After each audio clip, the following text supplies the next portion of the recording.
Hello বন্ধুরা, কালী পুজোর পরের দিন মানে আজকে 22 তারিখ আমরা দুই বন্ধু আমি আর মধুশ্রী নৈহাটি থেকে লঞ্চ ঘাটে লঞ্চে উঠে চলে গেলাম 8 টাকার টিকিটে বড়মা কালীর কাছে।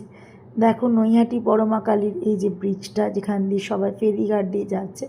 তারপর দুই বন্ধুতে দাঁড়িয়ে একটু সেলফি তুলে নিলাম। প্রচণ্ড ভিড় পেরিয়ে আমরা অনেক কটা বাঁশ এড়িয়ে, বাঁশি বাজছে আর বাঁশ ফেলছে, মানুষ বাস তুলছে আর এগোচ্ছে। তারপর বড় মাকে দূর থেকে দেখতে পেলাম।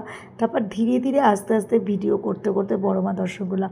প্রতি বছর আমি মায়ের সাথেই সকালবেলা যাই কালী পুজোর পরের দিন বা কালী পুজোর দিন।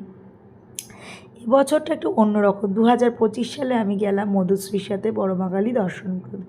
দেখো কি অপূর্ব বন্ধুরা, বড় মার মুখটা দেখার জন্য সবাই আকুল বিকুল হয়ে যাচ্ছে। আর এদিকে চারিদিকে পুলিশে ভর্তি।